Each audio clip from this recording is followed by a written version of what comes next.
Oi, oi, gente, bem-vindos a mais um Podstep. Hoje é um episódio muito especial, muito importante. Acho que eu vou falar isso todos os episódios, mas é sério. Eu quero trazer pessoas que são legais e que são importantes para minha vida de alguma forma e que eu quero que vocês conheçam. E hoje eu trouxe o pastor da minha igreja.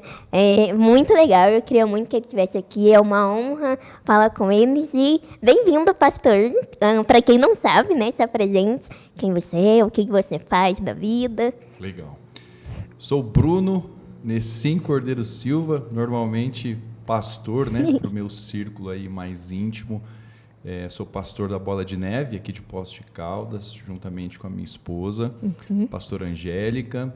Sou pai do Benjamin e do Joaquim, dois meninos lindos. Estamos aqui, né? Aceitei com muita honra também esse convite, né? Você é uma menina incrível, que a gente tem o privilégio de acompanhar de pertinho. Então, quando eu soube desse projeto, eu falei, bom, se eu for chamado, estarei lá com o maior prazer.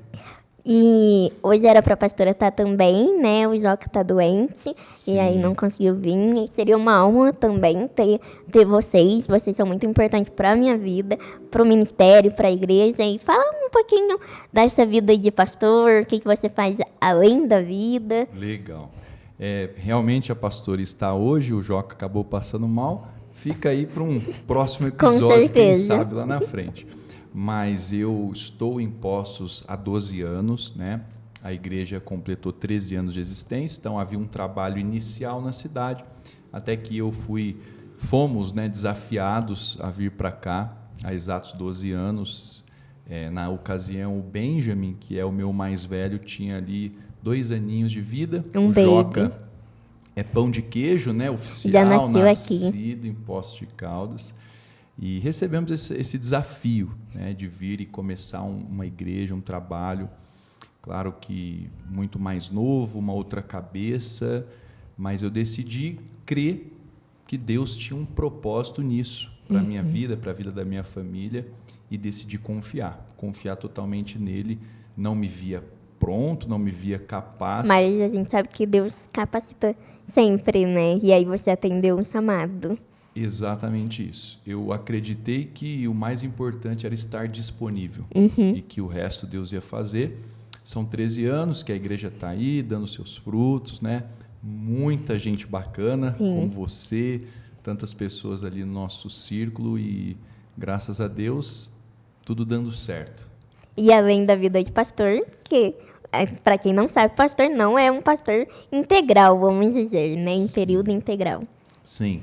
Além do pastoreio hoje, que eu não sou full time, não estou somente pela igreja, eu também sou bancário. Então, divido aí a rotina, né, entre o banco e a igreja. E minha terapia, né, nesse meio tempo entre essas duas atividades é andar de skate, que é uma coisa que eu carrego desde adolescente, né?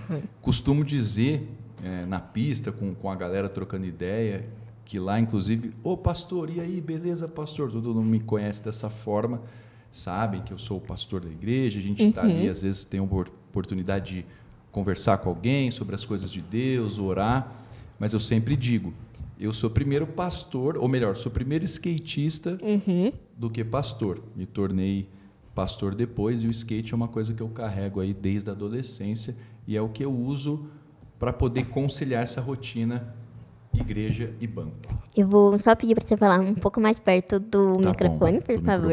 E fala mais sobre o seu hobby do skate, porque é muito engraçado, né? Ter um pastor skatista. Eu acho que quando eu entrei no Bola era muito fora do habitual. Tipo, eu vim de uma igreja mais tradicional antes do Bola, então não tinha muito essa ideia de tatuagem, de pastor skatista. E as pessoas têm muito esse estigma, né? De que o pastor é certinho, alguém ali travado. Não só o pastor, mas a vida religiosa em si, né? E a gente até conversou esse fim de semana de que quando a gente fala que a gente tem tatuagem, que para nosso entendimento isso não é um pecado, isso não é algo ruim, as pessoas ficam chocadas, né? E o que você acha disso? Como você vê isso? Legal, eu acho que a ideia não é chocar ninguém, não é causar escândalo, mas é realmente viver uma autenticidade daquilo que nós somos. Como eu disse, eu sou primeiro skatista, depois me tornei pastor. Então é uma coisa que eu já carregava, fez parte da minha adolescência, da minha vida. De quem você é, né? De quem eu sou, da minha natureza. E quando a gente lê as escrituras sagradas no seu contexto total, não pegando textos isolados, quando a gente olha para as escrituras em geral, nós vemos que Deus está preocupado com o interior do homem. Sim. A Bíblia fala isso em diversas passagens, quando o rei Davi é ungido, depois Jesus vem falar para os seus discípulos, né, que o mais importante é o interior do homem, é dele que saem as coisas boas ou ruins. Então, a aparência, a estética, né, não é a prioridade. Deus está preocupado com o coração, com as intenções dessa pessoa. E o skate é um esporte, né, como qualquer outro. Ele tem uma característica mais urbana, mais underground, enfim, mas é um esporte, é a minha modalidade que eu amo fazer. E no nosso ministério, né, é um ministério que foi fundado por um surfista. Já tem essa pegada. Já tem essa pegada. Uma classe mais deixada de lado ou não aceita de alguma forma pela igreja tradicional, né? A ideia, exatamente, não era chocar ninguém, mas era acolher outros grupos, outras tribos, né? Como a galera do surf, do skate, do rock, do rap, a galera que gosta de tatuagem, porque a tatuagem hoje é uma estética.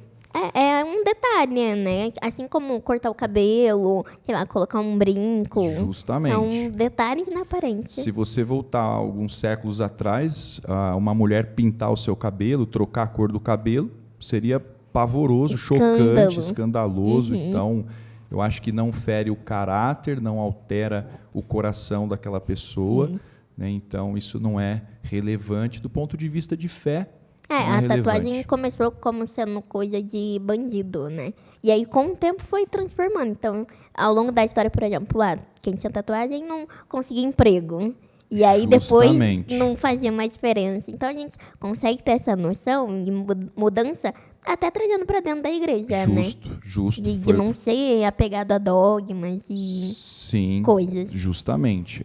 Foi uma mudança cultural que ocorreu e hoje a tatuagem é algo comum, tanto que você tem desde uma tatuagem realmente no corpo e tem aquelas as sobrancelhas, micropigmentação, que é uma forma de tatuagem, etc. Então, é super tranquilo. Nosso ministério, muitos pastores tatuados, e isso acaba sendo uma forma de você mostrar que Jesus, ele de fato veio para todos, ele veio buscar e olhar para todas as pessoas com o mesmo amor, com a mesma chamada, com o mesmo desejo de usar cada um dentro das suas características. Eu respeito demais, eu acho que tatuagem nem deve ser um tema debatido hoje. Se é pecado ou não. Acho que a gente, né, isso é irrelevante, não há textos bíblicos que digam que isso é pecado e não há textos bíblicos que incentivem. É importante dizer, ninguém é obrigado a fazer uma tatuagem, exatamente. Mas o que se pode extrair de positivo é que hoje o tatuado, ele sabe, Jesus ama a minha vida e tem um plano para mim e eu posso ser usado por ele, eu posso ser um canal de Deus para a vida de alguém com as minhas tatuagens, os meus piercings e etc.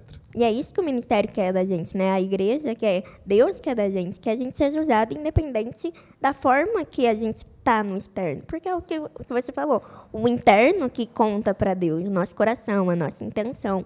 E é isso que Deus espera, né? Exatamente. Não adianta você, por fora, expressar a santidade. E Jesus fez essa crítica. Ele, no seu período, ele se referiu a um grupo de pessoas. Ele disse, vocês são como um sepulcro. Vocês, por fora, têm flores, estão adornados, têm um aspecto bonito por fora. Mas, por dentro, vocês estão cheios de morte, de coisas ruins. Então, não adianta você, por fora, se mostrar bom, mas as suas intenções, o que você deseja para as outras pessoas... Ruins. Você é invejoso, você quer o mal daqueles que estão ali perto de você. Então, é isso que Deus vai pesar realmente. Se fosse por fora, era muito fácil. A gente se adequava, né? Descia ali, seguia a risca. Seguia um padrão e estava tudo tranquilo, né? E o que a igreja, né, Deus realmente tem a missão que a gente leve o evangelho sobre como você administra a vida de pastor, a vida de skatista, a vida de pai, de trabalhador, como você administra tudo isso? Eu creio que o caminho, né, para você administrar todas essas atividades, é você pensar que em cada uma delas existe um propósito de Deus para a sua vida. Então, hoje você, que eu conheço bem, está nas redes sociais muito presente. E eu sei que ali é um lugar que você vai falar de vários assuntos, mas você vai transmitir uma essência. Uma essência daquilo que você vive, daquilo que você acredita. Sim. E as pessoas vão se identificar com a sua mensagem, mesmo que seja uma mensagem não religiosa. Então, eu acredito que tudo que Deus nos entrega tem um propósito. O meu trabalho tem um propósito. Claro, de ser um ótimo profissional, de fazer o meu papel. Sim. Mas quando houver a oportunidade de eu expressar a mensagem que eu carrego e acredito, de forma muito respeitosa, eu vou fazer isso e vou poder passar a minha fé, a minha visão de vida. Da mesma forma, o skate. Muitas vezes as pessoas vêm, você é pastor mesmo ou é só um apelido? Eu não, cara, eu sou pastor de verdade. Poxa, que legal. Qualquer dia eu vou na sua igreja. Isso acontece demais, né? Isso parte até das outras pessoas. Sim. Mas eu vejo que ali, na pista, é também um lugar onde sempre tem uma oportunidade. Algumas vezes eu já orei por atletas que se machucaram. Na hora, ali. Vi, ele estava machucado, eu falei, cara, e aí? Poxa, deixa eu orar por você, vamos orar para esse pé melhorar, para você conseguir voltar. Então, são oportunidades e onde a gente está, a gente vai levar a nossa mensagem, a gente vai carregar aquilo que a gente é e aquilo que a gente acredita. Sim. Então, a gente concilia dessa forma. Você até falou uma vez no culto que viva, né, e pregue se necessário fale. Então, o que a gente faz, as nossas atitudes como cristão, determinam muito mais do que realmente a gente sair ali, tipo, você vai aceitar Jesus, senão isso aí que você está fazendo, você vai para o inferno. E não é bem assim. É óbvio que Deus, ele tem, né, as nossas condutas do reino, mas a gente precisa levar com amor. Exatamente. Jesus, ele comissionou os seus discípulos a levarem as boas novas. Então, a gente parte sempre dessa premissa. O evangelho é uma mensagem de esperança. Ele é uma boa notícia. É claro que em seu contexto ele vai, de alguma maneira... Vir de encontro com a carne, né? Exato, vai confrontar algum comportamento de uma natureza que é ruim, que faz mal para a pessoa e para o seu próximo. Sim. E é parte do processo. Mas ele deve chegar, a mensagem precisa chegar como uma boa notícia de perdão, de amor, de reconciliação. Quantas pessoas, talvez, que estão assistindo esse programa, que vão assistir depois pelas redes sociais e tudo mais, que estão vivendo um relacionamento destruído com os pais. Sem esperança, sem acreditar que pode haver uma reconciliação, um perdão. E o Evangelho vem para mostrar que primeiro Deus te perdoa e que Ele te dá a capacidade de perdoar quem te feriu e que isso vai ser bom, que isso vai ser uma cura para você. Então, o Evangelho ele chega sempre como uma boa notícia e a partir dali a pessoa vai tomando as suas decisões e vai conhecendo a Deus e ela mesma... Tendo um relacionamento íntimo, né? Que é de onde a gente tira todas as nossas dúvidas. A gente não fica só tipo, vou fazer o que está escrito na Bíblia. Você precisa ter um relacionamento vivo com Deus para entender, muitas vezes, tipo, na igreja que eu tô, tatuagem não é bem vista. Então, não vou fazer. Mas nessa outra igreja, talvez não é um problema. Então, ter esse entendimento, né, esse relacionamento com Deus para ir direcionando. Você tocou em 2 pontos muito importantes. O primeiro, relacionamento, que é o que Deus busca com o homem desde o início. Desde o Éden. Desde o Éden. Relacionamento. Faz muito mais sentido eu saber que Deus vai falar ao meu coração, vai falar através das Escrituras, ou está ouvindo as minhas orações e vai falar comigo, do que eu pensar só como uma religião. Fechada. Como dogmas, doutrinas que eu vou seguir sem entender. Não, Deus vai falar comigo. E o segundo ponto é que, às vezes, Deus vai falar uma coisa específica para você, que é algo que Ele vai pedir para você como uma renúncia, uma demonstração de fé, e não vai exigir de mim. De outra pessoa. Não é necessariamente um pecado, mas é um propósito que Deus está pedindo. Para cada um. Exato. E isso parte de um relacionamento. Né? Sim. Pastor, como você decidiu ser pastor? Como aconteceu isso? Na verdade, ele decidiu por mim, né? Eu costumo brincar... Ele chamou e você estava ali. Exatamente. Eu costumo brincar que, para mim, o pastoreio, ser pastor, não foi uma opção, como é um trabalho para alguns, e eu respeito e não estou criticando.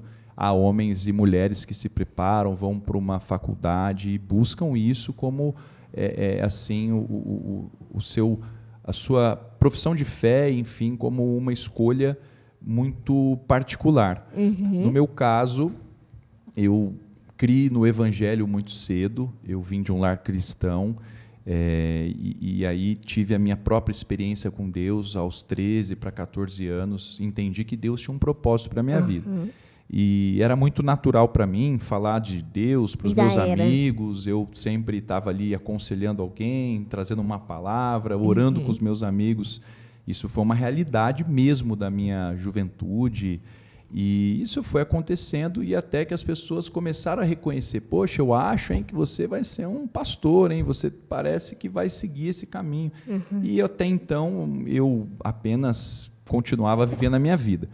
Mas um dado momento, o meu pastor na ocasião, né, o pastor Sérgio, cuidava da minha vida ali, ainda no litoral sul, e ele viu isso na minha vida, viu isso na vida da minha esposa, e nos desafiou, falou: poxa, tem uma missão para vocês, lá em Poços de Caldas. Você já tinha ouvido falar daqui? Não tinha ouvido falar daqui, né? Não conhecia, embora a família do meu pai e o meu pai sejam todos de Minas, né, do Triângulo Mineiro. Poços eu não conhecia, mas fomos desafiados. Aí a gente fez algumas pesquisas do Google, né, como que é lá e tal, e a gente foi tentando descobrir entender um pouquinho do contexto da cidade antes de nos mudarmos para cá.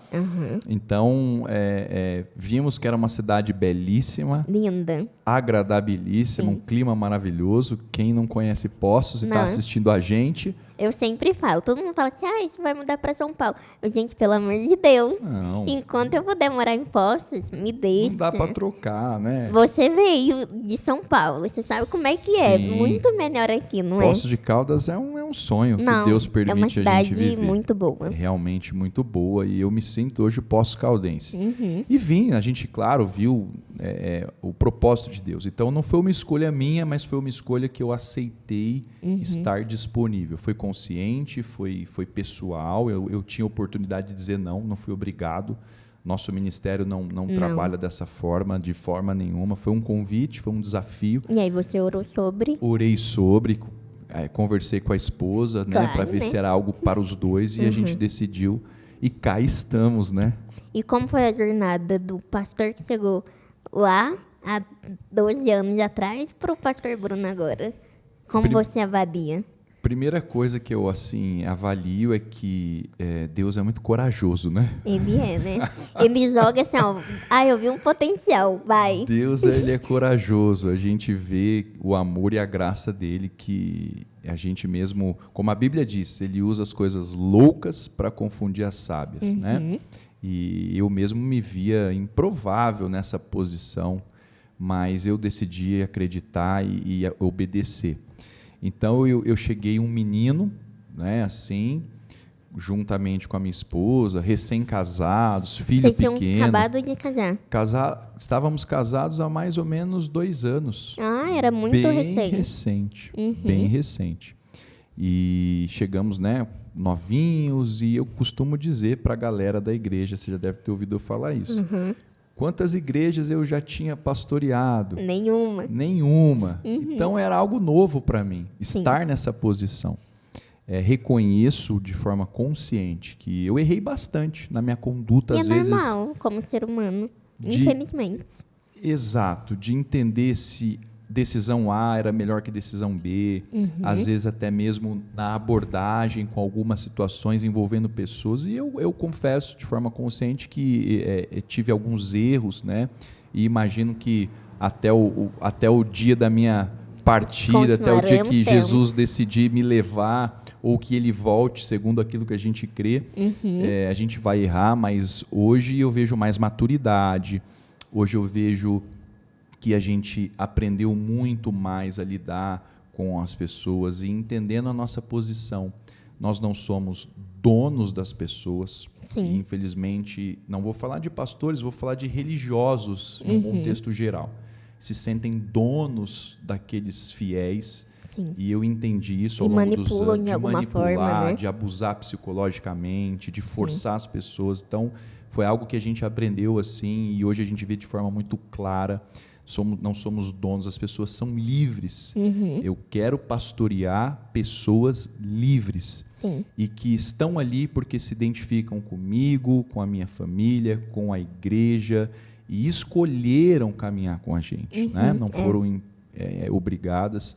Então, hoje esse é um passo que eu considero muito importante, de realmente olhar e ver que as pessoas estão ali por Jesus e eu sou apenas parte desse processo. E um segundo ponto é saber que cada um deve ocupar o lugar dentro do seu chamado e propósito. Então, é muito importante um gestor, um líder, um pastor saber colocar as pessoas ou direcioná-las dentro daquilo que faz sentido para elas, dos seus dons, das suas aptidões. Você é um exemplo disso, né?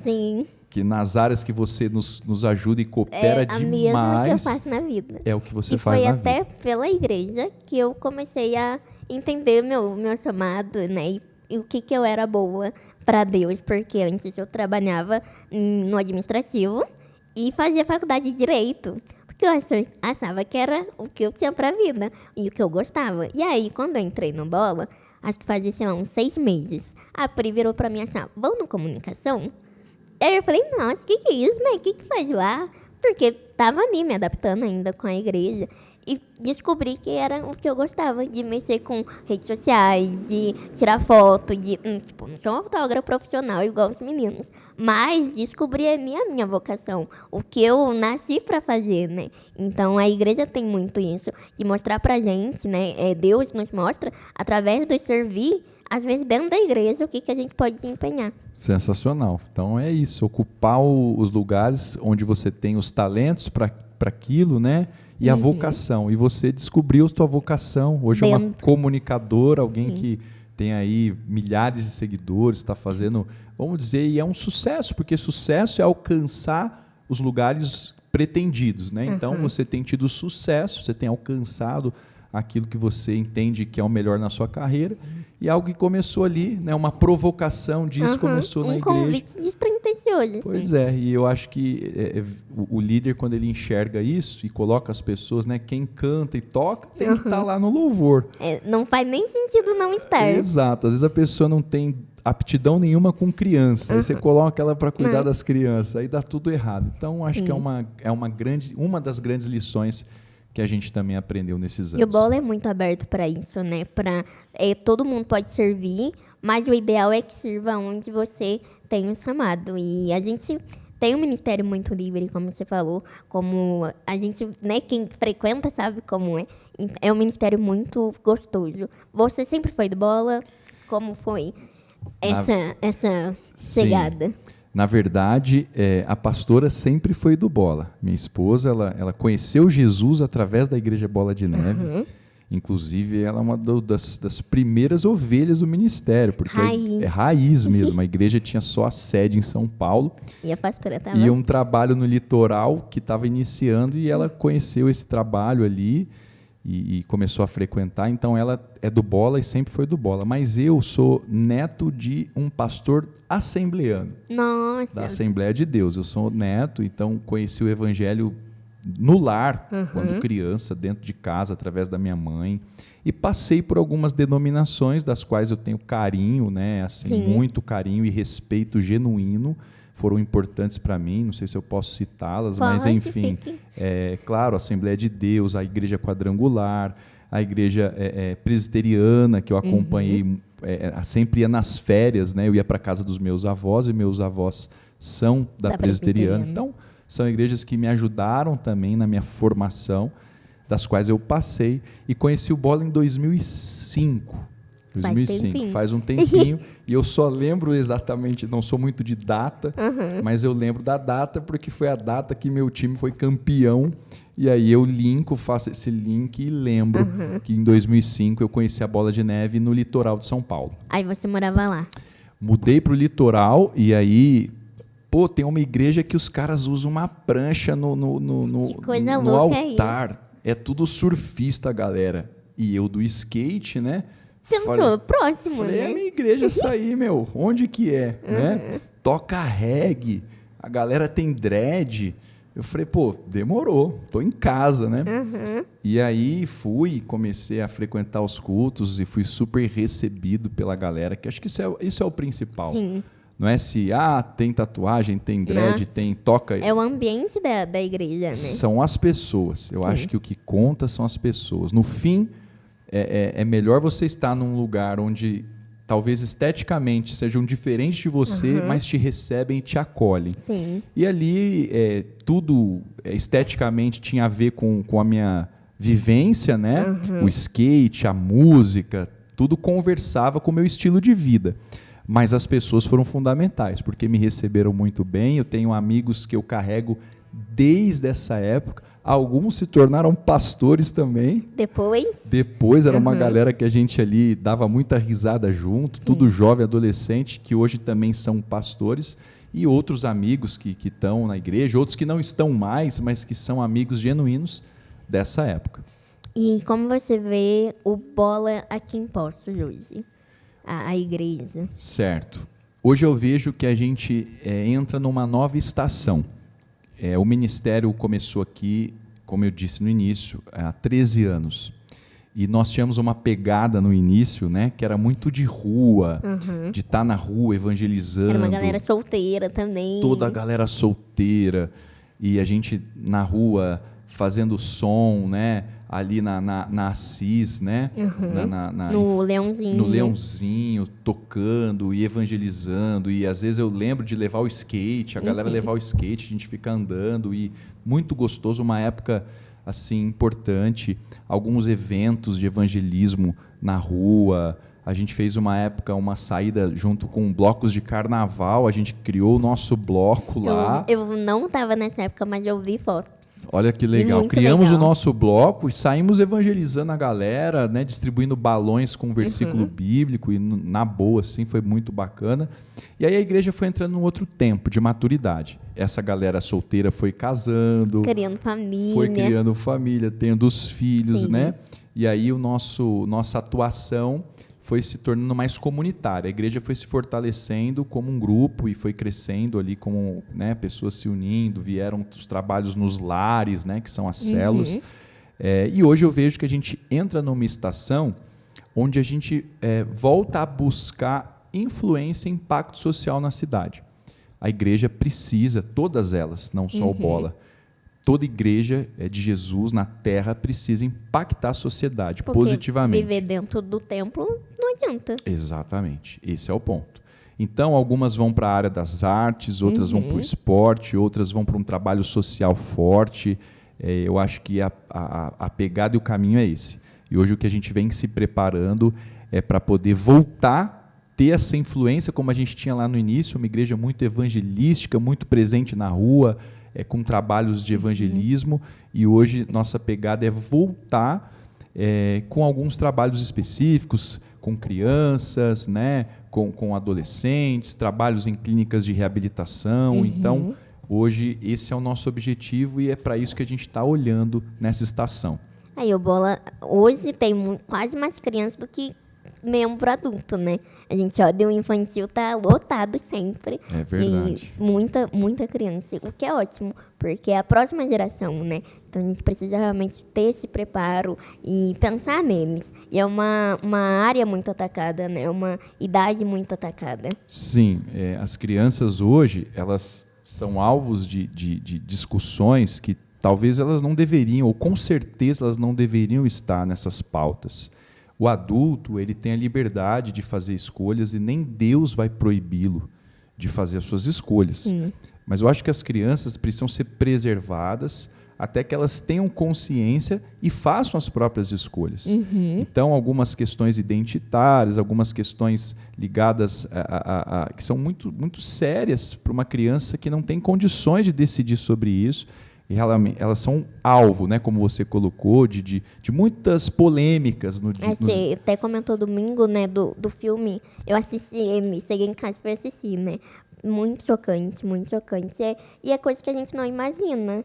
Exatamente. Que a gente não faz parte da nossa realidade, né? A gente vai comentar um pouco sobre o filme. Para quem ainda não assistiu, chama Som da Liberdade. É um filme muito pesado. Eu assisti, eu fiquei assim, meu Deus. Pesado. Eu acho que eu já tinha visto algo assim nesse sentido, mas é um filme que retrata sobre o tráfico sexual, principalmente de crianças, né? Então, é onde a gente vê que é o alvo de usar, de não preservar a ingenuidade delas. Justamente. Né? Eu acho que esse é o ponto. A criança precisa ser preservada enquanto criança até a fase cognitiva, comportamental adequada.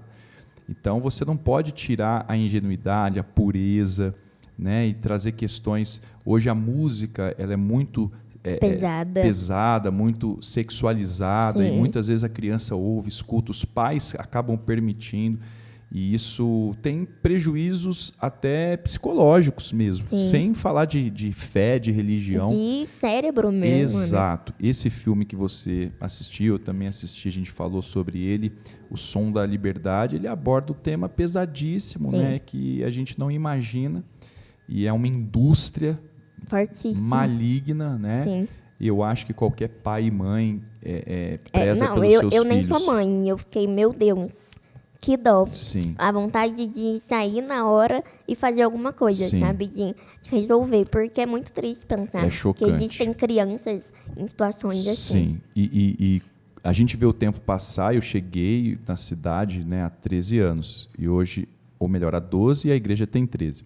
E hoje, quando eu penso que os meus filhos, né, um tem 13, um tem 10, só que 9 para 10, daqui 10 anos, né, eles vão estar na fase adulta. Sim. E o que eu passei para eles? O que eu transmiti? Uma religião vazia, cheia de regras? Sim. Ou eu ensinei um legado, o caráter de Jesus, os princípios, né? Os princípios, independente de cor, independente de qualquer coisa, os princípios de conduta. Sim. Será que eu transmiti isso? Porque daqui 10 anos eles vão ser profissionais na sociedade, bons ou não. Sim. Eles vão ser religiosos, né? Ou pessoas de fé que vão transmitir uma fé genuína ou não. E é agora que a gente constrói isso, né? Sim. As crianças, realmente, o Bola tem uma galerinha lá e muita criançada. Muita criança. Eu vou fazer algumas perguntas para você. Legal. Que o pessoal deixou. Tá bom. E vamos lá. Tem polêmica aí? Tomara que não, né? O pessoal foi muito retraído nas perguntas. Eu até achei engraçado porque acho que ficaram com, sei lá, vou perguntar medo. Isso aí pro pastor, né? Não vai ser legal. O que eu vou perguntar pro pastor? Mas vamos lá.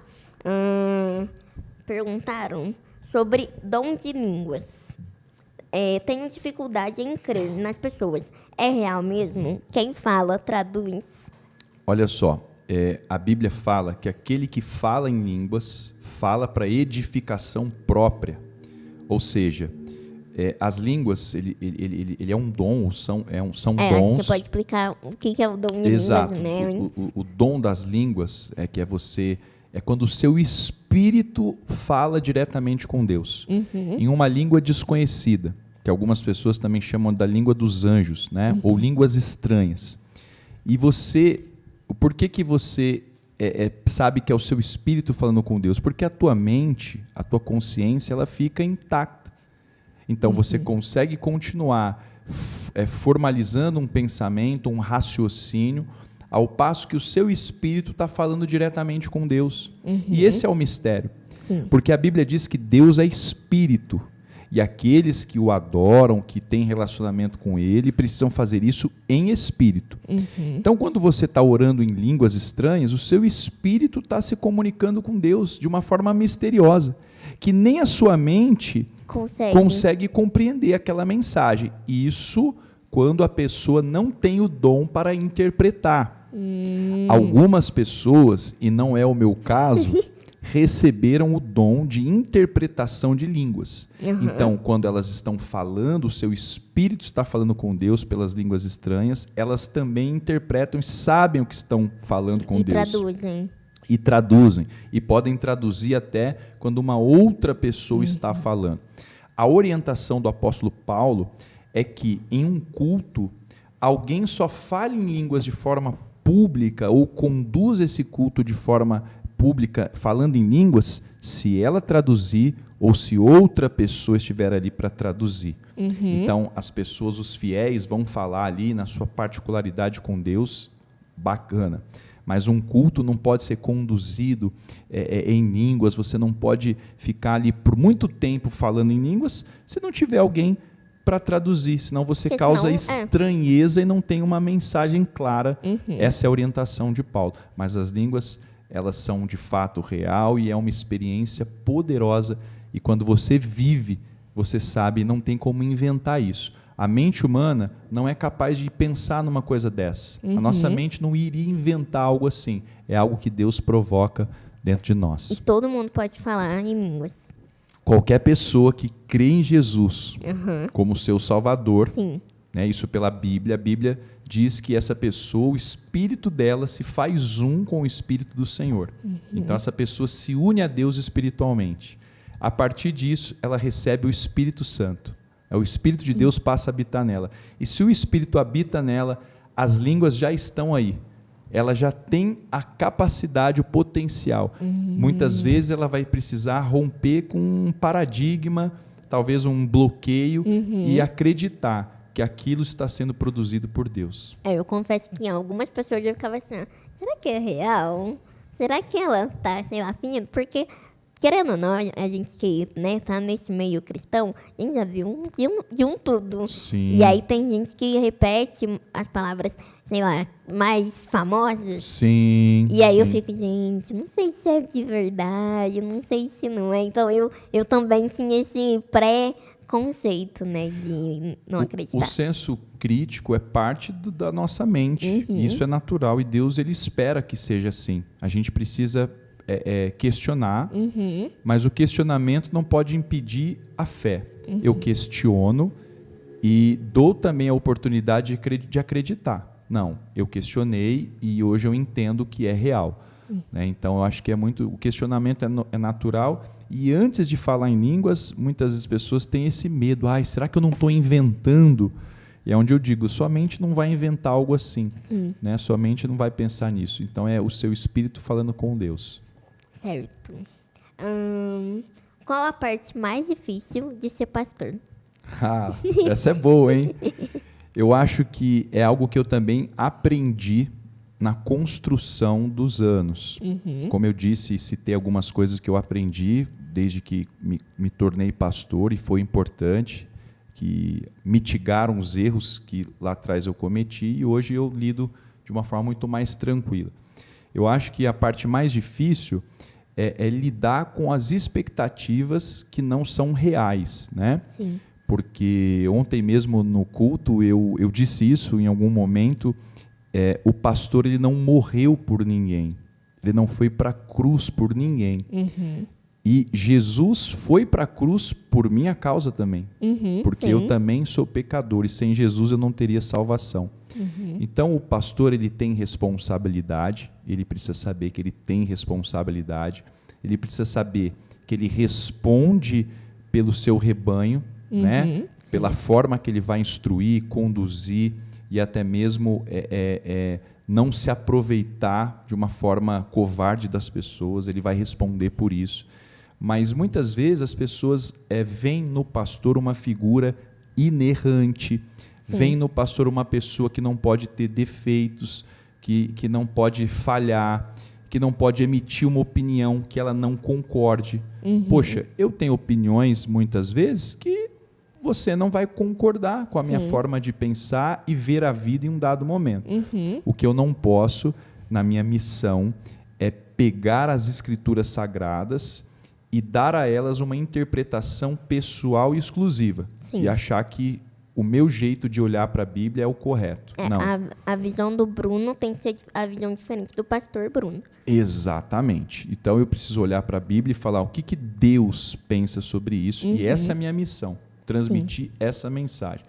Agora, as pessoas às vezes acham que a gente não vai errar, não vai ter um dia mau. Muito, né? É complicado. Poxa, uma felicidade. o pastor estava triste, o pastor estava, ele chorou, acho que ele não está bem. E é a vida, né? Nós somos tão sujeitos a tudo como qualquer outra pessoa. Então, lidar com as expectativas irreais. Tem expectativas que são saudáveis, que são compreensíveis e são naturais da nossa posição. Mas existem expectativas que fogem e que eu não posso atender. Eu sou né? Para atender uma igreja. E então hoje eu entendo isso com muita tranquilidade. Então, quando eu sei que eu não sou capaz, eu digo assim, eu não sou capaz. Quando eu sei que eu não tenho uma resposta para aquela pessoa, eu não vou inventar uma resposta, vou dizer para ela, eu não tenho uma resposta para você. Então, hoje eu sei lidar com as minhas limitações e não tenho medo de transmitir algumas limitações, porque eu sou um ser humano que preciso de Jesus como qualquer outro. Sim, não, é muito importante você dizer sobre essa parte, né, das expectativas das pessoas acharem que um pastor não erra, porque hoje um amigo até me mandou uma notícia de vários pastores que cometeram crimes. No geral, a gente sabe que a igreja evangélica tem muito esse peso, né? E aí eu respondi para ele, olha, infelizmente, a religião não abona a pessoa de cometer e de ter a falta do caráter. Justo.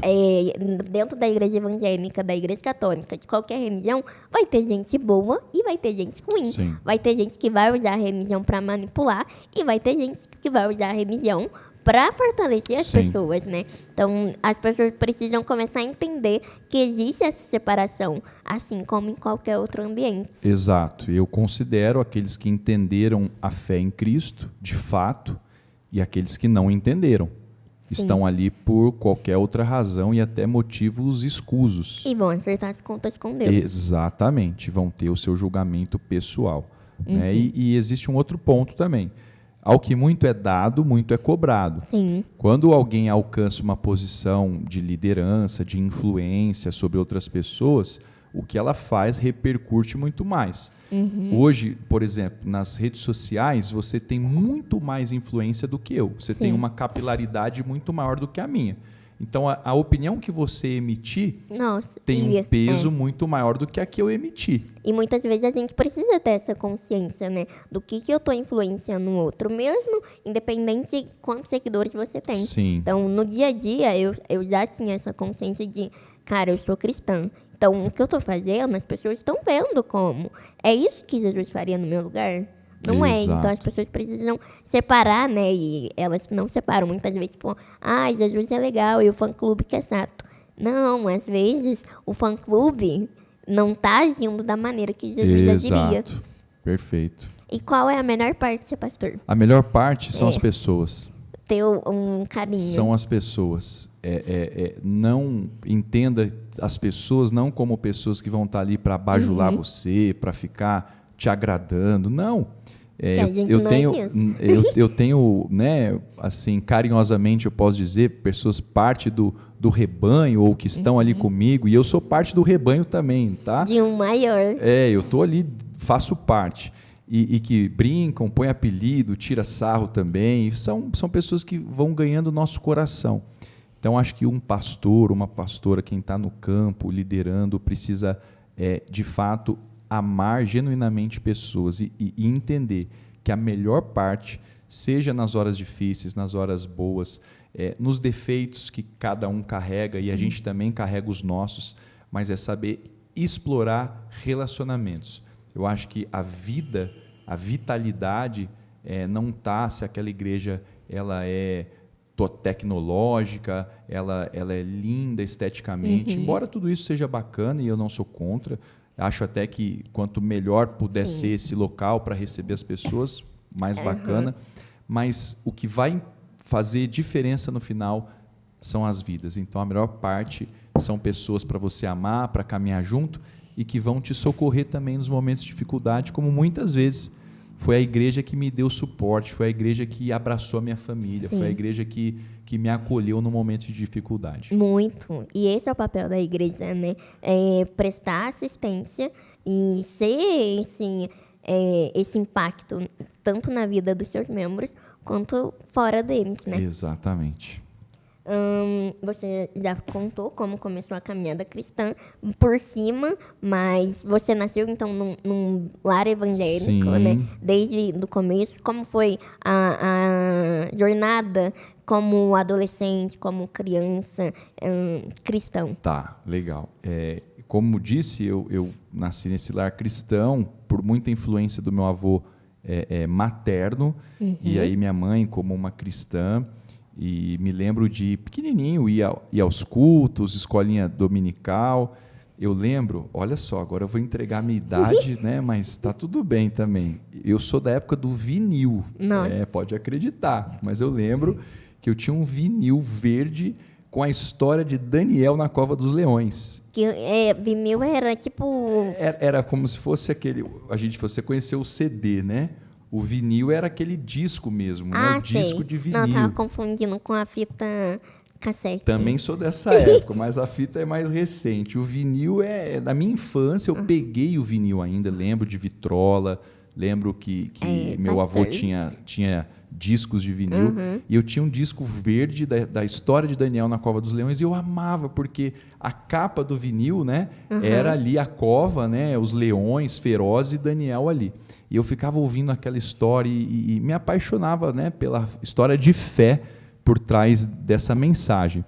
E sempre, né, fui levado à igreja e aquilo foi natural porque eu me abri muito cedo para ter uma experiência com Deus. Então, quando criança, tive mais consciência na adolescência. Claro que é quando você, de fato, começa a entender tudo aquilo. Sim. Tive as minhas lutas, né? Não fui perfeito. Você chegou a algum momento a cair, vamos dizer, que é um termo que a gente usa né? muito, ou me desviar, Exato. né? Não, Nunca graças teve. a Deus eu considero um cuidado de Deus com a minha vida, né? Pelos propósitos que Ele tinha para mim. Costumo dizer, eu sou do meio do skate, né? E o skate é um esporte underground, que tem um lado assim que é mais trash, que tem muita droga. E às vezes a galera, você usava droga. Eu nunca usei droga na vida, droga nenhuma. Eu me mantive longe desses caminhos. Então, foram lutas de adolescente, mais coisas ligadas ali àquelas vontades da carne, alguns questionamentos, a fé abala um pouco. Aquele momento que você dá uma esfriada. Exato. E você fala, nossa... vai ter uma festa lá, aquela festa, será que eu vou, será que eu não vou? E foi essas lutas, mas tudo passou e eu me mantive firme, né, na minha caminhada e Deus foi bom durante todo esse tempo. Você citou o vinil de Daniel. Qual é o personagem da Bíblia que mais te inspira ou que você mais se conecta? Tá, claro que... seria assim, óbvio e natural qualquer um de nós dizer que foi Jesus, e é fato, ele está no topo da prateleira. Mas para quem escuta e tem pouco contato, porque assim, com a Bíblia em geral, todo mundo conhece Jesus, ainda que de uma forma histórica, né? Mas para mim, dois que me chamam muito a atenção pela vida, pelas escolhas, pela trajetória em geral. Davi, no Antigo Testamento, é um homem que arranca de mim muita admiração pela sua autenticidade, por quem ele foi de verdade, o lado bom e o lado ruim, né, suas lutas, bem escancarado na Bíblia, que é aberto, mas como ele se superou e como ele termina a sua trajetória de uma forma louvável diante de Deus, que é o mais importante, né? Exato. Não quando a gente começa, mas como a gente termina. E Paulo, o apóstolo Paulo assim, para mim, é um homem que me constrange. Quando eu olho para ele, o sentimento é de constrangimento. Eu falo, me falta muito ainda para poder dizer que eu fiz alguma coisa que eu... Paulo. Exato. Então, o apóstolo Paulo e Davi no Antigo Testamento. Eu gosto muito de Pedro. Acho que principalmente pelo temperamento. Mas, olha, Jesus tem feito transformação, pastor. Tem mesmo. Graças a Deus. E é legal que Pedro, ele, apesar de talvez o Pedro ali represente um pouco do colérico, né? Aquele que já toma uma atitude explosiva, ele tem o seu lugar de destaque fundamental. E a gente vê a mudança conforme, né, o desenvolver dele. Sim. E o aprofundamento na fé mesmo. Exato. A fé vai sendo desenvolvida e Deus, ele não muda o temperamento de ninguém. Sim. Temperamento é uma coisa que Deus nos dá e a gente tem que ser o que a gente é. E ele nos usa dessa forma. Exatamente. Né? Pedro tinha que ser daquele jeito, para Deus usá-lo daquela forma. Mas Deus, ele aperfeiçoou o nosso temperamento. Sim. Cada temperamento cabe um aperfeiçoamento, um trabalhar e uma melhoria. Porque nos excessos é que estão os problemas. Então, Pedrão também. Pedrão é nota 10. E é muito engraçado que no começo eu ficava tipo, nossa, eu acho que não devia ser assim. Acho que Deus me cria mais mansa, mais isso, mais aquilo. E vai acontecendo de forma natural, né? A caminhada com Cristo vai nos mostrando e nos amadurecendo. E aí, terça passada, eu acho, na célula, a gente estava fazendo o começo da célula, contando como tinha sido a semana e tal. E aí eu tinha contado uma situação que aconteceu comigo. E aí eu falei, gente, aí aconteceu isso, eu não briguei, porque não compensava. Aí todo mundo, como assim você não brigou? Era uma injustiça, você tinha que ter brigado. Aí a Keniane, não, gente, mas se a Teté não brigou, que é isso? Como assim? Então eu tive, né, e tenho essa percepção de a Stephanie que entrou não é mais essa a mesma. E o Bola foi uma grande porta, caminhada com vocês. Foi para eu perceber isso, porque mesmo eu venho de um lar cristão, a gente já conversou, mas o Bola foi onde eu realmente tive a conexão verdadeira. Antes disso, eu era muito religiosa, muito. Que legal. E aí a caminhada com vocês fez esse entendimento, esse relacionamento com Deus ser aperfeiçoado. E até por ver em vocês, tipo, a pastora é uma grande referência para mim, de mulher de Deus. E eu me identifico muito com ela, principalmente pelo temperamento. A gente tem um pezinho ali. Sim, tem muita semelhança. E é necessário. O reino de Deus precisa dessa multiforme, né? Então, todas as pessoas com seu temperamento serão ímpares e necessárias em cada situação. Sim. Pedro tinha que ser Pedro ali naquelas situações porque até para manifestar a glória de Deus e da forma que a gente é, né? Mas o filtro, às vezes a gente coloca um filtro que nos ajuda, né, a melhorar a nossa conduta pelo nosso comportamento. O filtro é o Espírito Santo pondo na mão, assim, ó. Exato. Calma, não deixa passar dessa vez, não eu sei que tudo bem e tal. Bom, o papo foi muito legal. Eu amei ter você aqui, pastor. Poxa, queria obrigado. muito a pastora, mas fica o convite para vocês voltarem. Claro. E eu queria que você deixasse uma mensagem para quem nos segue, algo que você sentiu do seu coração, um convite para frequentar a nossa igreja, para visitar a gente, né? E entender mais um pouquinho. Legal. Vou olhar para essa câmera agora, então, né? Bacana. Quero agradecer o convite, me senti honrado. Eu que agradeço. Sair das quatro paredes da igreja é fundamental e existem muitas formas de fazer isso e essa é uma delas. E você acredita que mandaram assim, que legal, vocês são seus pastores? Porque normalmente a galera fica mais retraída, né? Sim. Tipo, o que eu faço dentro da igreja é aqui, uma coisa que eu faço fora. Como se vocês não soubessem o que eu fizesse fora. Bacana demais, eu fico feliz e honrado. Parabéns, eu tenho certeza que esse projeto vai alcançar assim, muitos corações e vai ter muita relevância na proposta, viu? Espera, parabéns, eu creio que vão ter muitos capítulos incríveis até eu voltar, e eu volto sim com a pastora. Obrigado pelo convite. Mas quando eu vim no caminho, até falei, poxa, eu não queria nada ensaiado, decorado, e o que eu quero te dizer, você que vai assistir depois, é que Jesus ele é acessível. A principal mensagem do Evangelho é mostrar que, de fato, ele veio para todas as pessoas. Não importa o estado que você esteja, a forma que você esteja vivendo agora. Eu quero te dizer, de fato, isso não é relevante para o teu encontro. Jesus tem um encontro pessoal, exclusivo com você, e a distância é uma oração. É você dizer, Jesus, você me conhece, sabe o que eu fiz, o que eu faço, quem eu sou, e eu quero te conhecer, eu quero que você entre na minha vida, eu quero sentir o teu toque. Então, essa é a distância, há uma oração, e Ele espera você, e Ele te ama, e Ele te vê, do jeito e da forma como você está, Ele te vê e está te esperando. É isso. Muito obrigada por assistir mais um Pode Esper. Um beijo e até mais.